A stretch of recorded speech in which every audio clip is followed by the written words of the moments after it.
Kashi part 19. Story കാണുന്ന കൂട്ടുകാരെ എന്തെങ്കിലുമൊക്കെ അഭിപ്രായം പറയാൻ മറക്കരുതേ. ശ്രീ, നീ ഇപ്പോഴും ഇങ്ങനെ പേടിച്ചു നിൽക്കുവാണോ? ഞാൻ നിന്റെ കാശിയേട്ടനാണ് ശ്രീ. നീ കണ്ടിരുന്ന സ്നേഹിച്ചിരുന്ന കാശിയാണ് കാശി. അത് കേട്ട് അവൾ ഒരു പൊട്ടിക്കരച്ചിലോടെ താഴേക്കിരുന്നു.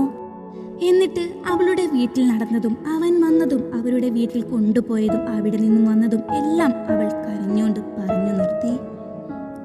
അതെല്ലാം കേട്ട് കാശിയും സങ്കടത്തിലും ദേഷ്യത്തിലുമായിരുന്നു.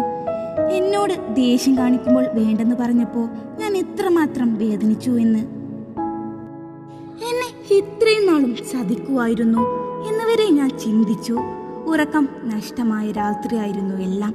ഒന്ന് സമാധാനത്തിൽ കഴിഞ്ഞ ദിവസങ്ങളെല്ലാം കഴിഞ്ഞു പോയി. അങ്ങനെയാ അവിടെ നിന്നും ഇങ്ങോട്ട് വരുന്നേ. ഇവിടെ എത്തുമ്പോൾ ഇങ്ങനെ ഒരാളെ കണ്ടാൽ എന്നെ തേടി വന്നതാണോ എന്ന് വരെ ചിന്തിച്ചു. പക്ഷേ ഇതും അതും രണ്ടാണെന്നറിയുമ്പോഴാണ്. അതും പറഞ്ഞ് അവൾ അത്ഭുതത്തോടെ അവനെ നോക്കി. അപ്പോ നിങ്ങൾ എങ്ങനെ ഇവിടെ എത്തി? ഇവർ അമ്മ? ശ്രീ, ഞാൻ എല്ലാം പറയാം. നിന്നെ മനസ്സുകൊണ്ട് പോലും ഞാൻ വേദനിപ്പിക്കാൻ ശ്രമിച്ചിട്ടില്ല ശ്രീ. ഇത്രയും പ്രശ്നമാകുമെന്ന് ഞാൻ വിചാരിച്ചില്ല. ഞാൻ വിചാരിച്ച പോലെയല്ല അവിടെ നടന്നതെന്ന് എനിക്കിപ്പോഴാ മനസ്സിലായത്. നീ അവിടെ എൻ്റെ വീട്ടിൽ വന്നതോ ഒന്നും ഞാൻ അറിഞ്ഞിട്ട് പോലുമില്ല. ഇനി ഇവിടെ എങ്ങനെ എത്തിയെന്ന് പറയാം. ഞാനൊരു തീർത്ഥാടനത്തിന് വേണ്ടി അവിടെ അടുത്തൊരു അമ്പലത്തിൽ വരുമ്പോഴാണ് അന്ന് കാശിയേശനെ കാണുന്നത്. ഒരുപോലെ ഇരിക്കുന്ന ഞങ്ങൾ രണ്ടുപേരെ കണ്ട് ഞങ്ങൾ തന്നെ ഒന്ന് ഞെട്ടിപ്പോയി. അന്ന് അവനോട് സംസാരിക്കുമ്പോഴാണ് ഞാൻ അറിയുന്നേ, എന്നെയും ആ അരവിനെയും വേണ്ടെന്ന് വെച്ച് പോയ ആ അമ്മയുടെ മകൻ തന്നെയാണ് അവനെന്നത്. ശരിക്കും ഒരു ഞെട്ടൽ തന്നെയായിരുന്നു എനിക്ക്. എന്നെ പോലെ ഇരിക്കുന്ന കാശിയേശൻ എന്ന മറ്റൊരു മകൻ അമ്മക്കുണ്ടായിരുന്നു എന്ന് എനിക്ക് ശരിക്കും അറിയില്ലായിരുന്നു. എന്നേക്കാൾ 2 വയസ്സ് കുറവുള്ള ഒരു കുട്ടി അമ്മക്കുണ്ടായിരുന്നു എന്ന് അച്ഛന് പോലും അറിഞ്ഞു കാണില്ല. അതിനുശേഷമാണ് അമ്മക്ക് ആരവുണ്ടാവുന്നത്. അമ്മ എല്ലാം ഉപേക്ഷിച്ചു പോയതിൽ പിന്നെ കണ്ടിട്ടേയില്ല. അന്ന് അവന്റെ വാക്ക് കേട്ട് ദൂരെ നിന്നും കാണുമ്പോൾ പലപ്പോഴും എൻ്റെ ഉള്ളിലുണ്ടായിരുന്ന ദേഷ്യം എനിക്ക് അന്ന് തോന്നിയില്ല. ഉപേക്ഷിച്ചു പോയ സങ്കടമായിരുന്നു. എന്നും അറിയില്ല അമ്മ എന്തിന് ഞങ്ങളെ ഉപേക്ഷിച്ചു എന്നത്. പക്ഷേ അമ്മക്ക് ആ മക്കളെ ഒത്തിരി കാണാൻ കൊതിക്കുന്നുണ്ട് എന്നത് എനിക്കറിയാം. അന്ന് അവിടെ കണ്ട് പരിചയപ്പെട്ടു എന്നത് ആരെയും അറിയിച്ചില്ല. ഞങ്ങൾ തമ്മിൽ ഫോണിലൂടെ സംസാരിച്ചു. ഞാനൊരു ഗുണ്ടയാണെന്ന് നിനക്കറിയില്ല എന്നത് എനിക്കറിയാം. അത് അറിഞ്ഞുകൊണ്ട് മറച്ചു വെച്ചതാണ്. അതറിഞ്ഞാൽ നിനക്കെന്നെ ഇഷ്ടമാവില്ല എന്ന തോന്നൽ ഞാൻ അങ്ങനെ ആയതിൽ വേറെയും കുറച്ച് സാഹചര്യമുണ്ടായിരുന്നു. അങ്ങനെ ഇരിക്കെ ഒരു ദിവസം അവൻ പറഞ്ഞു അവിടെ വന്നു ആരവിൻ്റെയും അമ്മാവൻ്റെയും കൂടെ കുറച്ചുനാൾ നിൽക്കണമെന്നുള്ളത്. അന്ന് എനിക്കത് തള്ളിക്കളയാൻ തോന്നിയില്ല. എല്ലാത്തിൽ നിന്നും ഒന്ന് ഒഴിഞ്ഞു ഒന്ന് ഫ്രീ ആകാനും അമ്മയുടെ കൂടെ ഒന്ന് നിൽക്കാനും എനിക്കും തോന്നി. നീ ആഗ്രഹിക്കുന്ന ആ ഒരാൾ ഇവിടെ വന്നാൽ നടക്കുമെന്ന് അറിയുന്നതുകൊണ്ട് ഇവിടെ എത്തുന്നത്. ഞാൻ ഇവിടേക്ക് വരുമ്പോൾ കാശിയേശൻ അങ്ങോട്ട് പോയി.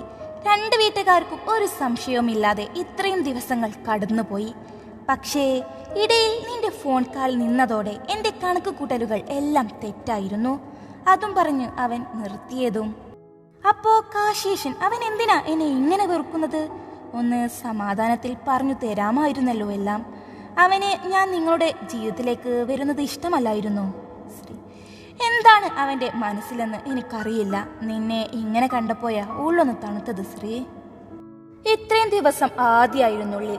പിന്നെ അവന് എന്തുകൊണ്ട് ഇങ്ങനെയെല്ലാം പ്രവർത്തിച്ചു എന്നതിന് ഞാൻ മറുപടി ചോദിക്കുന്നുണ്ട്. ഒന്നില്ലെങ്കിലും എല്ലാം അവനോട് പറഞ്ഞിരുന്നു.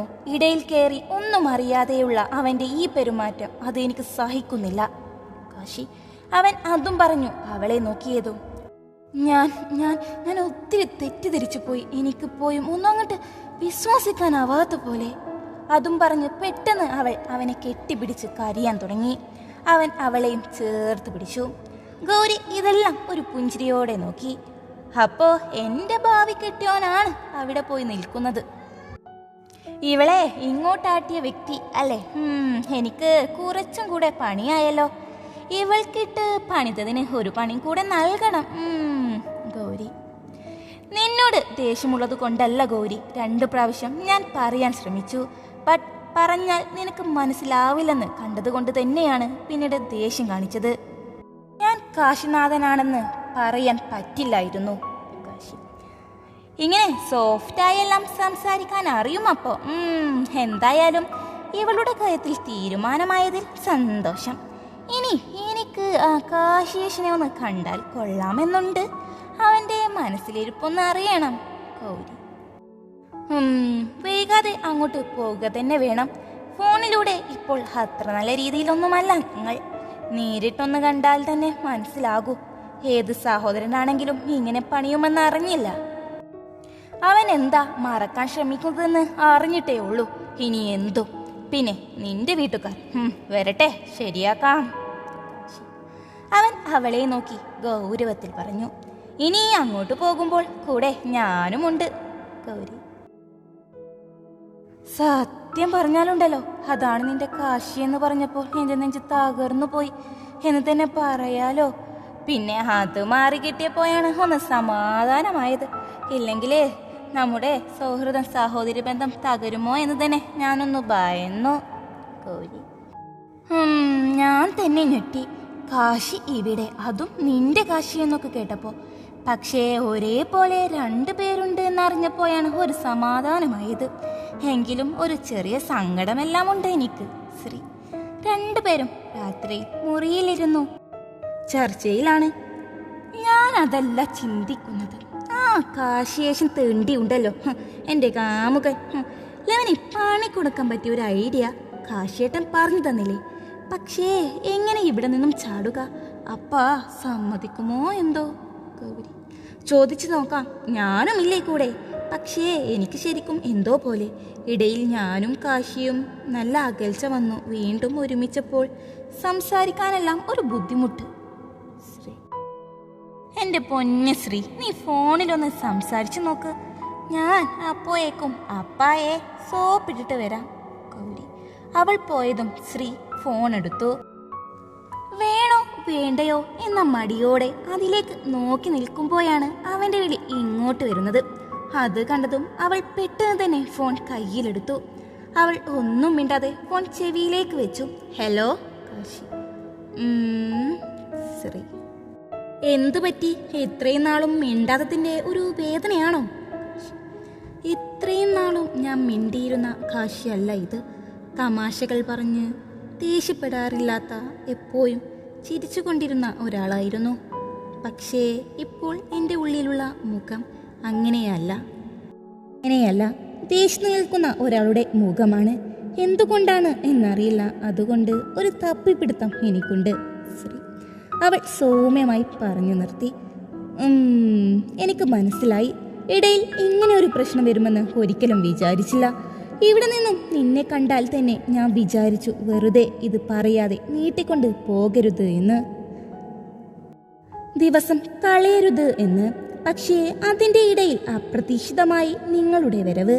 അതോടെ എല്ലാം പെട്ടെന്ന് പറയേണ്ടി വന്നു.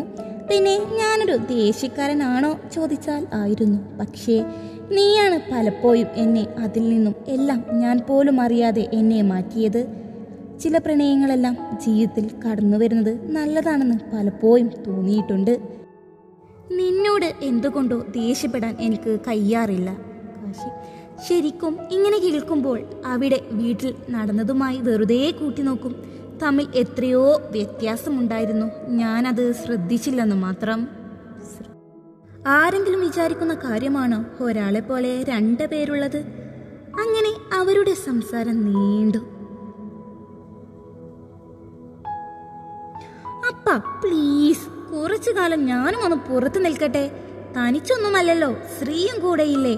അത് അവളുടെ നാടാണ്, പേടിക്കാനൊന്നുമില്ല.